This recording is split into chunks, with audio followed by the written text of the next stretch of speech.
Hello and welcome to That Atheist Show. I'm Preston, that atheist dude. I'm Connie, that atheist lady, and this week we are going to talk about childhood indoctrination, which a lot of people that are fans of our show have probably experienced themselves, and we're going to talk about the damaging effects that it can have on people for their whole entire lives. Yeah, one thing that just happened last week actually, it's a tragic story actually, is a woman around 30 years old committed suicide. She jumped off a rooftop bar here in Manhattan, Upper East Side, near where I work. So I read about it in the newspaper. She had written an email a week before she died explaining how she grew up basically. Uh, she grew up only learning as a female Yiddish for the first half of the day, and for the second half of the day they would learn English. They would learn basically how to be mothers. The boys would just go to school only learning Yiddish all day long. So basically these children in a very large community in New York City are being taught a belief system. They're not being taught an education. They're not being taught math. They're not being taught Spanish, or not Spanish, science. They're not being taught all kinds of things that are practical, that are able to be used throughout reality, throughout everyday life. They're graduating from these schools and not able to go into actual colleges to get proper training on any kind of practical work. They're basically being stuck in this circle, and they're going to stay in this circle for the entire life, just promoting and teaching their kids to do the same thing that they're doing. And it's sad. Yeah. Yeah, and one of the things that was surprising to me is that they heavily rely on the government for assistance. And I'm sure that that has a lot to do with the fact that they live this sort of lifestyle that doesn't allow them to get any kind of education that would make it to where they could go to college or work a job that would, have skills applicable to modern day society. So they are living within modern day society and using assistance programs developed by modern day society while rejecting a modern day lifestyle. Yeah, basically these parents are they have their children. They're growing up with government assistance. Their fathers are going off to Sabbath days and going to their temples and just praying all day long every day.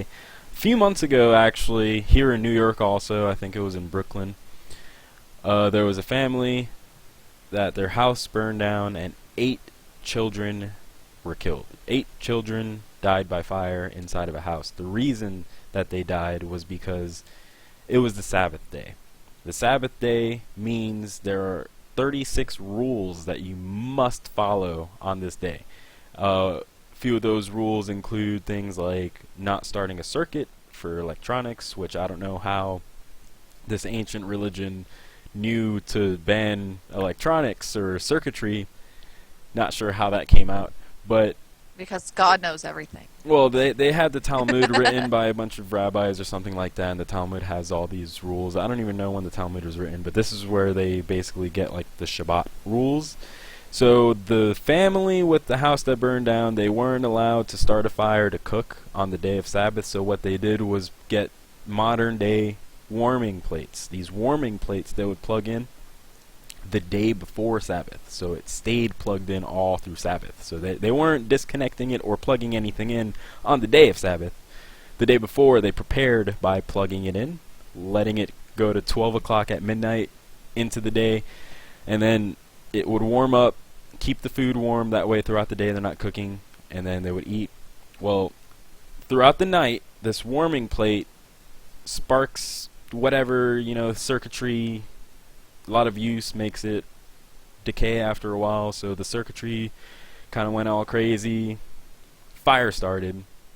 Now, the most ridiculous thing of this whole entire story is the fact that nobody knew a fire went off because there was no fire system throughout the entire house. The reason there was no fire system is because the family does not believe in these modern technologies to help them.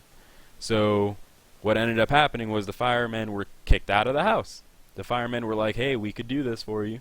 And they were like, nope, we don't need it. We're Jewish. Don't worry about us. And now 8 children are dead because of it. And that's just insane that this belief system was able to just overtake reality, basically, and say, hey, you don't need to worry about something that's been known to happen, that has statistically happened throughout, the whole existence of electronics, which is things sparking up and starting a fire. Should probably get an alarm system. Oh, no, we don't need it. Yeah. Well, and then also they didn't want the fire alarm because it's modern day technology, but they're using a modern day technology to, To keep as the a food warm. loophole. Yeah, the Yeah, as a loopholes. loophole around God's rules. And Right. it's like, okay, so it's okay to use modern day technology if it's a loophole around God's rules. It's not okay to use modern day technology if it So long will as it break God's isn't rules. on the day of, then they're allowed to use anything they want. But as long as it's not on the day of Sabbath, that day of Sabbath, they're not able to start a circuit, break a circuit, press a button, flip a switch. Would the fire system Yeah, that's the thing is the fire trigger a system circuit? them having to say pull a fire alarm, that would be violating their belief. What if it was one that just automatically went off? I think it having started the circuit within the house, maybe. I don't know, because a lot of these Orthodox Jews and Hasidic Jews, they hire goyim, which is a non-believer that they know well, and the goyim will come and do these things for them, and like he'll flip a switch for them or flip a burger, or like cook and do things that they're not allowed to do on the day of Sabbath because he's a non-believer. They're gonna let him do it for them. It's a nice little loophole. See, in all of this, none of it makes sense to me, because also there's that phone that you showed me. Well, yeah, And it doesn't I make have that sense here. because it's like they can't have the fire alarm because it being triggered within the house would technically be them setting it off or, causing it. But Yep. they can say, hey, dude, man, go over there and push this button for me. But that's not them Yeah, being well, part of it. there was also Or the it- complex. There's a complex here in Brooklyn also getting sued right now by a bunch of Orthodox Jews that are saying that because the building is upgrading to newer New York City laws to where things are they're improving. I mean, you've got electronic key fobs that are able to scan you into a building, and it'll turn on the lights for you, so the lights aren't on all day, all night. They're saving energy and things like that. And the community of Jewish people in this complex, they said that they don't want an electronic key fob because it'll violate their beliefs by opening a circuit if they have to go home. They want to be able to put a key in and turn it. And most buildings are turning away from this because it's known to be you could break a lock pretty easily. Electronics, they shut down if you mess with it. And you can still open it from the inside and stuff like that.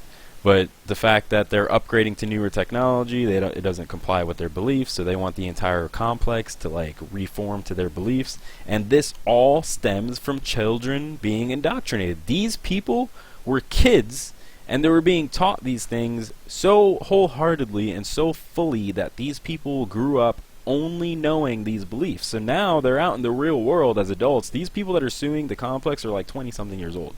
They're out in the real world now, and they're seeing all of these things, and they're just like, whoa, my closed-minded growth basically is being shocked right now by all of these outer things that I've been taught to hate and taught to go against, and now they're freaking out. They have no grasp on what is going on in the real world because they grew up in these beliefs, only these beliefs. They grew up being taught that anything other than the belief is evil, so don't listen to anything that somebody else tries to tell you. I grew up Southern Baptist. That's part of what I grew up with too. Oh yeah, Southern Baptists are Yeah. big on indoctrinating also. Yeah. Well, I mean all of them are. All of the All of major them, religions really. are. If you don't indoctrinate a child when they're small, I mean, you're not going to be able to get it's going to be way harder to get somebody To believe. who's older and has never heard any of that stuff to believe it, because it's like if you tell like if somebody was to tell you that, oh, there's fairies that dance around in my toilet or something, it's gonna be like, do what? That's Right. stupid and you're crazy. Get away from me. But then, like, there's actually parts of the world that legitimately believe in fairies because they've been taught their whole lives that fairies exist. And so it's like, people are like, oh, that's ridiculous. Fairies aren't real. But it's like, no, there's really people that believe that. And it's exactly the same thing as all of this stuff. Like, it's exactly as ridiculous as dedicating your entire life to creating loopholes around rules made by a god just so you won't go to hell. And it's like hell Right. doesn't exist and you're dedicating your entire life to coming up with ways to be able to do things to not piss off something that isn't even there. And the fear of hell is what people are able to use. They use that fear of Yeah. eternal suffering. Eternal, infinite, meaning it will never, ever, ever end. Who would Yeah. not be afraid of that? Like, who would not And be afraid of dying over and over again for until infinity ends, which will be never because it's infinite. And then there's that book page that I found that I showed you earlier that it says that the choices that we make daily will decide where your eternal spirit will live, either with or without God. And it has a picture of, like, oh, nice heaven up there, and then it has like hell and a devil down there. And it's like they teach kids that every little choice that they make Could lead them to hell. determine, yeah, could make them end up in hell. So they walk around on Tiptoes, yeah. eggshells. Yeah, like just freaking out, so worried that they're gonna do something that'll get them sent to hell. And that's how you end up having people grow up and be adults that come up with crazy contraptions to be able to dial a phone, or like this Aruv thing gets thought up because it's Yes. just The Eruv is basically like, it's literally a loophole. I don't know like who thought this up or how it came to be, but it's basically like you go, because you can't have these things on Sabbath day happening on private property or public property. They made a contraption that you can make on the boundary of public and private property, and then you can do these things on Sabbath, on the day of Sabbath, inside of this contraption. It's called an Eruv. I just found out it's about it. It's a crazy. it's a God shield. Apparently, God can't see through the walls of the Aruv And this is like, or something. this is not just one sect of Jew that believes in this. This is like Orthodox, Hasidic, like all the ones that believe in the Sabbath and following all those rules of the Torah. These are all collectively using these loopholes as if God doesn't watch or something. I'm not really sure, God but can't this see through leads those walls. this still leads back to Faggy. Faggy Mayer was the woman that committed suicide off the rooftop bar. She, growing up in this Hasidic environment, it started to hit her once she read the 36 rules of the Shabbat. She was just like, this doesn't exist. This doesn't make sense for 21st century life. Like, this does not make sense. Why are we all believing this? And then people would say, oh, stop. What are you not believing for? Get back into it. And all these You're crazy being things. evil. Yeah, it's like you're letting the devil tempt you and all these things like that. She's just like, no. So she grew up. She became a self-proclaimed atheist basically around 25. She didn't know exactly that she was agnostic because she had never known the agnostic. She had never met anybody who was even a doubter of God. All of her friends she saw as brainwashed, and she was just like, she had one teacher that they have to wear hats on top of their wigs if they're married, if they're a teacher of a Jewish girls only school, and like one of the teachers had like a fancier hat on, and like the principal ostracized her, and like this was her favorite teacher, so she was just like, what the crap? Like, she was in 6th grade and she's like, it's just a nicer hat, like what are you guys freaking out about? And like the religious headmistresses and stuff like that like really like dug into this teacher. And so the whole time that this girl is growing up, she feels completely alone. entirely alone. She feels like she is the only one out there that doesn't believe. So what she does is she goes to her family and she's like, hey, one of her cousins, she's like, I've been having these thoughts and stuff like that. She's like, oh, well, I'll put you in contact with this organization called Footsteps. They'll get you out of Hasidic Jew and put you with other people like you. And so she's doing all this on her own, and her family basically told her, it's okay if you don't want to believe, but if you want to live in our house, you have to practice kosher. And they don't see this as a problem. They see this as them being tolerant. They think that they're tolerating her non-belief by saying, okay, you could be a non-believer, but if you're going to live with us, your family, you have to live under our belief, do what our beliefs are, or else you're not going to be in our house and you'll be out homeless or, whatever. Doesn't matter to us as long as you're living kosher. It's like, how do you not, put the two together that you are literally, kicking this woman out? So, earlier today, I wanted to look up the update on this whole story, and I found a Daily Mail article, which many of you probably know is the Fox News of the UK. How the UK got a hold of this story as an exclusive anyway really blows my mind, because I live in New York City. New York City is the most journalistic freaking city in the entire world, and you're going to go to UK as a cousin of the victim, the main story, as a cousin. You're going to go to the UK and say, hey, Daily Mail, I have a story for you. So this is what happens in the story. She comes up, her cousin comes out and says, oh, she's just had mental issues her entire life. We figured it out when she was a teenager, when she started, which is when Faggy also said that she started having her doubts majorly. She came out as being a doubter, and we saw that she had some bipolar issues and some aggression and stuff like that.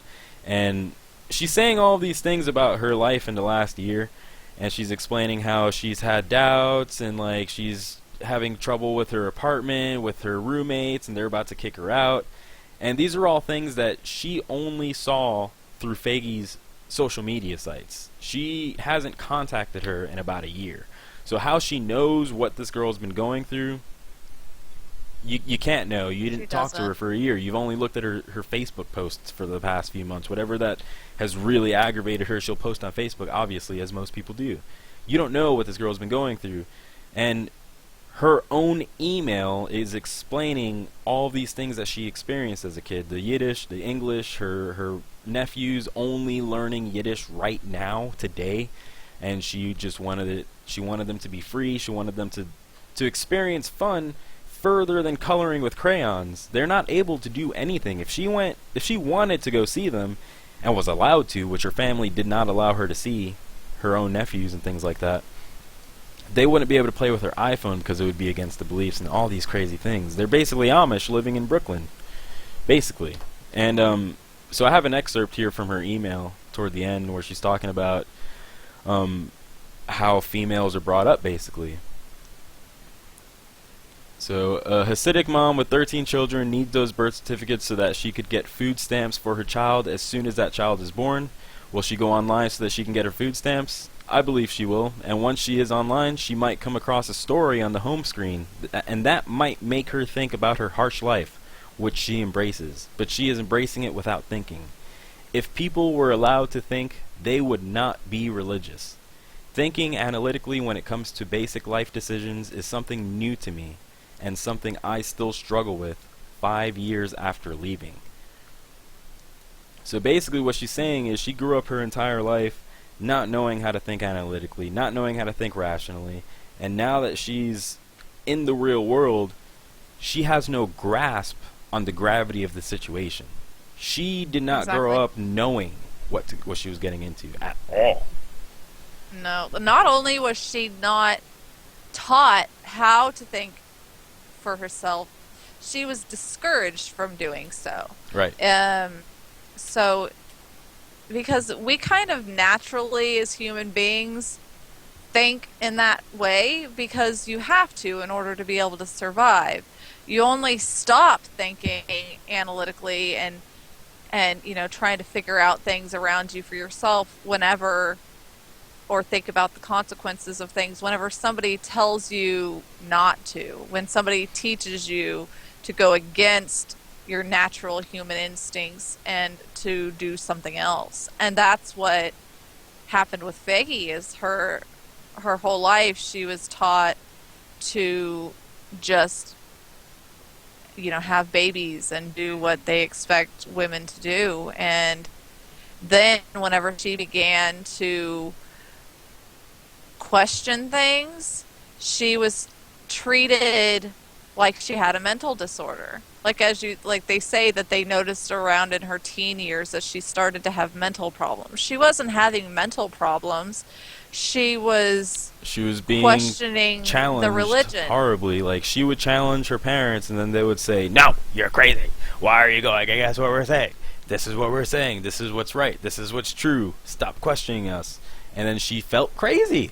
That will drive you fucking crazy. After a long enough time, you're gonna start going crazy if somebody's drilling into your head that you're wrong every single day based on nothing. Based on nothing rational. Yeah. I want to show some pictures of her that she took in the last year. This is her in Brooklyn, showcasing basically the Hasidic Jews of the community. She's just like, yeah, I was in that. I'm sorry. I mean, how... Look at what she's wearing. Obviously, the weather is pretty warm out there. And then you look at what they're wearing, and they wear this through summer as well. And it's only based on the belief. It's based on nothing practical. The children, especially, when I was skating just the other day over a bridge, I saw these children dressed up just fully in, like, full suits, basically, like little tuxedos. And it's 100 degrees outside.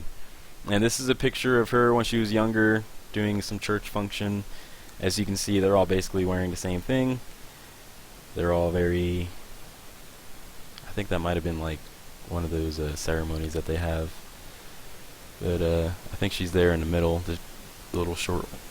The one next to the shortest one, to the right of the shortest one. And also something about the way that the women have to shave their heads, but then they just wear a wig on top of their shaved heads. Yeah. In some of the sects, like in her school, that was how her teachers were. Yeah. And that just confuses me, because you can tell all those women are wearing wigs. Like, you can tell that that's not real hair. And it's like, I don't understand why cut off the hair just to put fake hair on. Exactly. Now, one thing that I came across personally, I was walking around a few months ago with a girlfriend, and we came across something in Barnes & Noble. Baby's First Bible.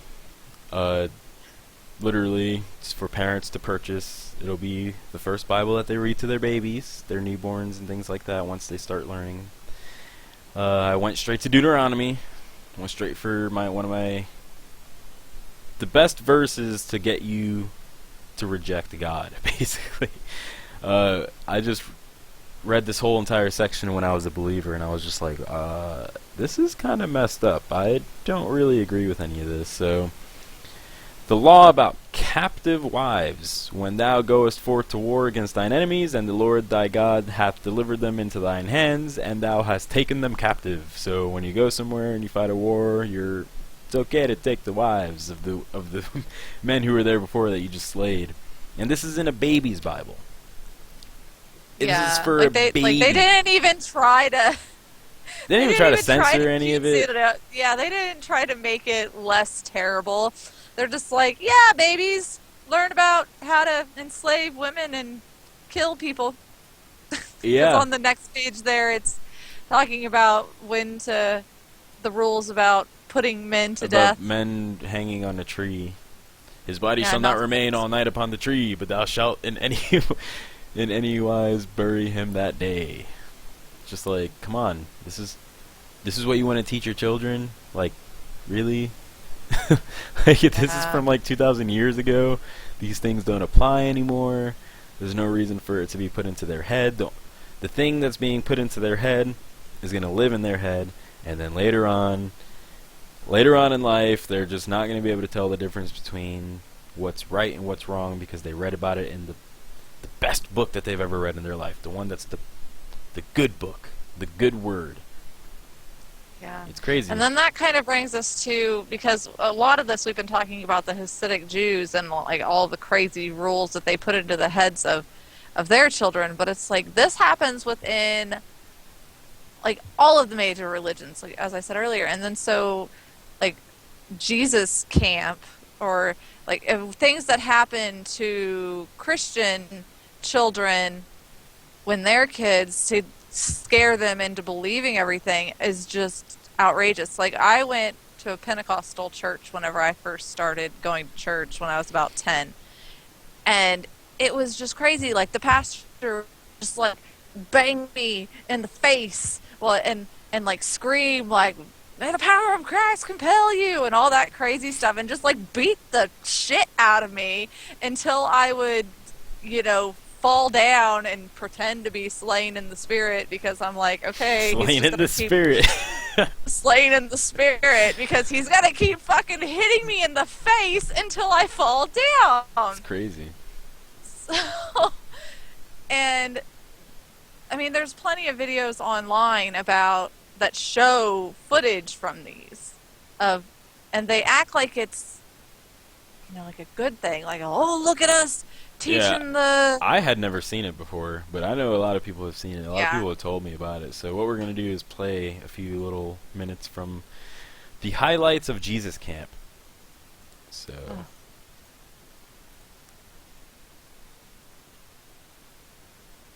Our firm belief is there are two kinds of people in the world: people who love Jesus and people who don't.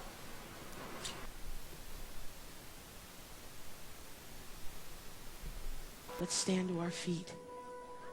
Hallelujah. I need you to get serious with God. Say, God, I'm here to be trained. I'm here for an education. I'm willing, God. I'll do what you want me to do.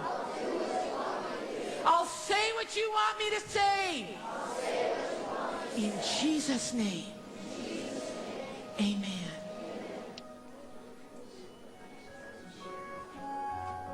If you don't open your mouth, the Holy Spirit can't talk. All right, now I want everyone to raise your hands, and we're going to pray in tongues. Hallelujah. Let's do it. Oh, we love you, Jesus. So koho rashada kahala busida. Lo rashada kahala busida. Let the Holy Spirit fall. He's here. Feel his power. Feel his power. This is you talking, and the Holy Spirit is just going to whisper in your ear what to say. You have the answer. Don't stop. Don't stop. This is the greatest day of your life next to the day you got saved.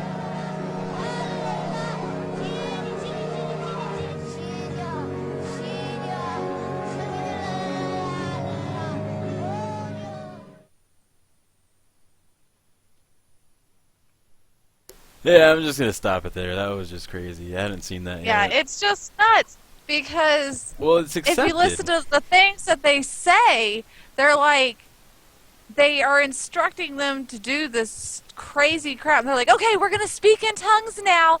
Open your mouth so Jesus can come out.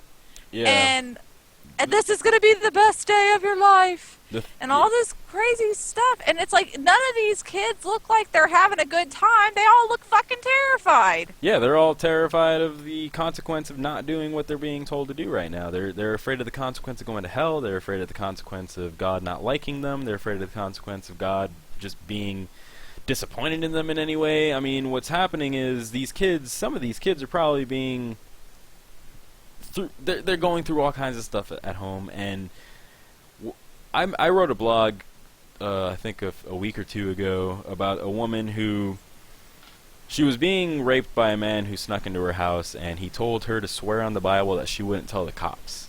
So she swore on the Bible that she wouldn't tell the cops. He left her house. She called her cousin or her granddaughter and said, "Hey, I just got raped." And the granddaughter called the cops, and she goes, "Did I break my promise to God?" Yeah, she was worried about going to hell because she swore on the Bible that she wouldn't tell the police. She swore on the that Bible this to the dude rapist. raped her. To the rapist, she's like, Yeah. "I swear on the Bible that I will not tell on you to the And cops this the moment you woman, leave." wasn't this woman like, how old was this woman? She was like 83. 82 or Yeah, 83. 83. So it's like crap that she was taught as a kid stayed in her mind all the way until she's 83 years old and being faced with the situation that she needs help, and she's afraid to get the help because she's more afraid of going to hell Than getting her than, rapist caught. than getting her rapist. Like, And she's these so kids afraid of could that be how many kids, how many people in the world are going through things like this to where they're being told, if you tell on me, God will be mad, and they're saying, oh, let me not tell because God will be mad. Humans don't matter. If you're mad at me, it won't matter. If you're mad at me, it won't matter. But God will be mad at me.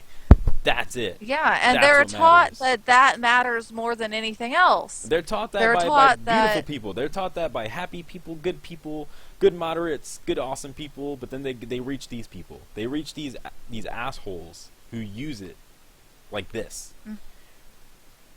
And then they grow up still thinking that, and there's tons of people who were like sexually abused as young kids in church, and they just carry that with them their whole entire lives because they were told not to tell anybody, or God. you'll be less valuable and you won't be able to find a husband and blah blah blah blah blah if people know that you're unclean Right. because of this stuff. And Did you look up the statistics on the Catholic? no, I wasn't able to find it. Well, I mean, honestly, it doesn't even matter because the fact is, most of these kids are still hiding. Most of these kids are still not telling what happened to them, and most of these priests are still not facing the wrath. These priests are not facing judges. They're not facing the law. They're not facing anything. They're being protected by a belief in something that has no anchor in reality. It's crazy. And it's also important to note that that doesn't only happen within the Catholic. Oh yeah, within no, yeah, Catholic it's Church. any major religion. It's rampant. Yeah, it's rampant within Protestantism. It's rampant within the Muslim community.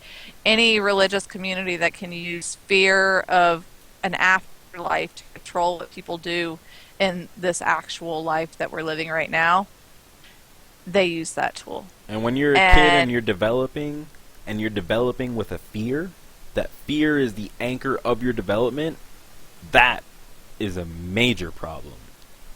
Most people can't break away from that. Exactly. And so now we'll probably pick up more on this next week with our guest. We're going to have Vicki Garrison. She left the Quiverful movement. Oh, yes. And so I'm sure that these same type of subjects will end up popping up in next week's show. Oh, wait, before we wrap up, though, I forgot to do something. Let's show off the Shabbat, the loopholes that they can use. Now, we were talking earlier about the Sabbath. They have 36 rules that they cannot break, and what they've done is a lot of the modern communities of Jews, whether Orthodox, Hasidic, and basically any traditional Jews, they have these rules they can't break. So what they do is they hire a non-believer called a goy. And this non-believer basically obviously doesn't have to follow the rules. So what they do is they hire him. They hire him to perform the things that they cannot do. The Shabbos guy is available. And they also have things built like elevators, special elevators that stops it moves automatically on each floor on the way up and on the way down, so they don't have to press any buttons to start any circuits on the day of Sabbath. So on the day of Sabbath they'll go into the elevator, it goes up to their floor after stopping at each and every other floor, and they've completed their Sabbath day without breaking any rules, which is awesome. Yeah. And that goes back to I don't understand it, because they're still doing things that cause these things to happen. But whatever, they believe that it's a loophole. So yeah, they were taught these things, as kids. So that's all they grew up with. I mean, No way around that, really. Unless you just tell Yeah. them to their face, hey, what are you doing? Maybe it'll shock their face a little bit, I don't know. But that wraps up our episode. Thank you for watching. Tune in next week, 10 o'clock every Tuesday, Eastern Standard Time. Check out that atheistshow.com. We're still working on the website. Yeah, It's, and also we have stickers for sale. Stickers for There's sale. stickers. Yes. Yeah. Buy some stickers Get with a our sticker. awesome new logo right above me here. Yeah. So do that, and that'll help us pay for Cooler stuff. the improvements on the website and get other merch going and stuff like that. So Yes. So thank you for watching. see you guys next week. Subscribe to our channel. Check us out. Have a good night. See you later.